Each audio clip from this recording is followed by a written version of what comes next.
Hello, Aries, Sun, Moon, Rising, and Venus signs. Kamusta kayo? Sana po nasa mabuti kayong kalagayan.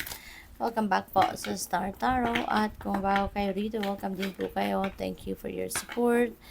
Please subscribe, like, share my videos, and leave me a comment po kung naka-resonate kayo. Thank you. So, first message po ninyo is for general life, and we have the Tower. Merong pagbabago, no? May sudden changes na pwedeng mangyari rito, and this is could be in various areas of life. Okay, so may yung may slight na shake up, no, sa ibang parte ng buhay ninyo sa ngayon, Aries, and this is something na pwedeng ma-confuse kayo. Bakit nangyayari ito? Bakit sa inyo? Bakit ngayon? Yung ganon. So, rather than questioning it, no, Aries, just embrace it. Kasi, 'di ba, lahat naman nangyayari sa buhay natin that is for our best interest, no? Even if it doesn't seem like that, no, sa ngayon, no, pag sa onset ng pagbabagong ito. But always at the end of the day, lahat ng mga pangyayari sa buhay natin, yan ay para sa atin, yan ay para sa ikakaganda at ikakabuti natin, no? Kaya it might be a surprise din para sa'yo. It might overwhelm you at first, but ano lang, no, just embrace it. No, embrace it at magpasensya ka lang at pasasaan ba kapag nakasettle ka na sa kung saan ka dadalhin ng changes na to, you will see, no, na yun pala ay para sa ikakabuti at ikakaayos mo. So, depende ito sa inyong sitwasyon. It could be a work situation, pwede rin na ito ay pwedeng relationship, you know, it could be anything. It could be in any area of life. So, yung next message ninyo is for money, career, and finances. So, swerte ninyo. We have Wheel of Fortune. Ayan. So, the wheel of life, you know, is going to turn in your favor. So, magiging pabor para sa inyo ngayon ang mga sitwasyon ninyo sa buhay. And, things are going to change for the better. Okay? You will be successful, no, pagdating sa inyong money, career, and finances. Magiging matagumpay ka sa pera, magiging matagumpay ka sa hanap buhay ninyo, sa negosyo ninyo, yung mga ganon. So, there is good karma coming back, no, sa inyo sa ngayon. There is good karma coming your way. Kaya napakaganda. Ano man yung kunyari, sisimulan pa lang ninyo ngayon trabaho or negosyo, no, you can expect that there is a success, no, sa mga bagay na yan na gagawin ninyo. Kaya good luck po sa inyo. Sa inyong relationship, we have King of Pentacles. So, maybe you are dealing with someone, ano, na katulad ni King of Pentacles. Baka yung person nyo, yung jowa nyo, or nandiligaw sa inyo kung wala pa kayong love life, could be someone na katulad ni King of Pentacles. Could be someone na siguro stable na, no, financially. This could be someone na mayaman, no. Pwedeng meron na siyang established na negosyo, pwedeng meron na siyang booming, no, na negosyo, yung ganon, no, Aries.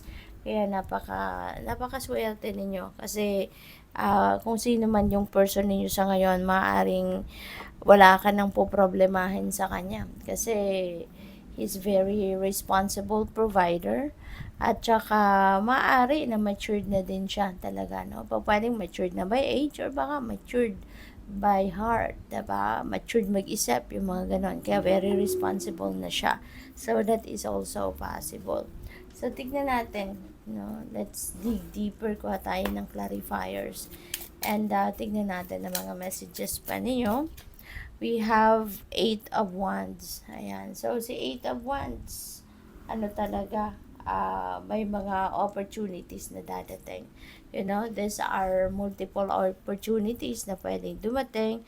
These are multiple opportunities na pwedeng kumatok sa buhay ninyo sa ngayon. And this could be something na, ano siya, this could be something na, related siguro to sa travel, no? Kaya kung ano man ang mga pagbabagong ito, maaaring yung mga pagbabagong ito ay dahil dito sa mga iba't ibang klaseng oportunidad na dadating sa inyo. Kasi maybe you are going to take advantage of these offers, no, na meron kayo. Sa Wheel of Fortune, we have Knight of Cups. So definitely there is an offer dito na pwede ninyong pagkakitaan. Maaaring may offer dito ng bagong negosyo na offer ng investment, yung mga ganon. So, definitely, there is an offer dito na pwede ninyong pagkakakitaan talaga, no? Kaya napakaswerte ninyo. What else? We have Ten of Swords, no? Clarifying the King of Pentacles. So, siguro ang iba sa inyo rito, kayo ay babangon na, no?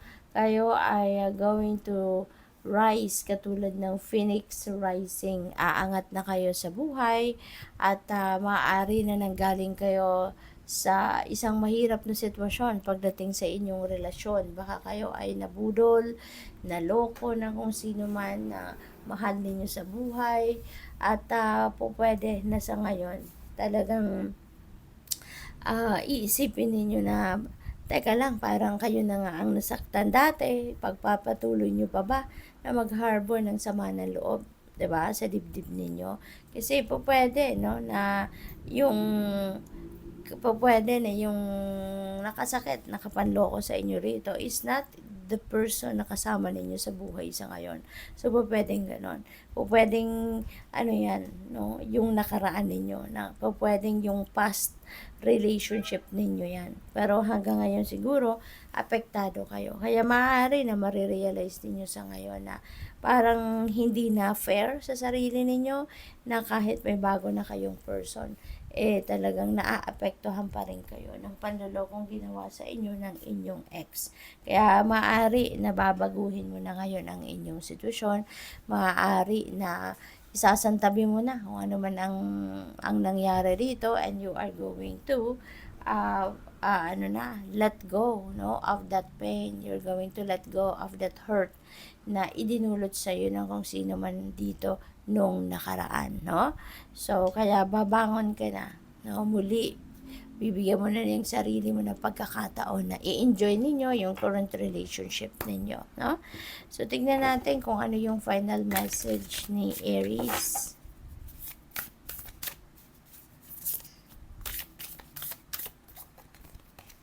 We have happiness and magiging masaya ka na, 'di ba? So napakaganda kasi magkakaroon ka na ng linaw sa iyong isipan na hindi na to hindi mo to deserve, 'di ba? Hindi na to tama na kahit hanggang ngayon nararamdaman pa ninyo yung sama ng loob, yung sakit, 'di ba? Na naidulot ng taong ito sa iyo. Kaya moving on ka na. Kaya magiging masaya ka na, 'di ba? So good luck. Thank you for watching. Love and light. Namaste.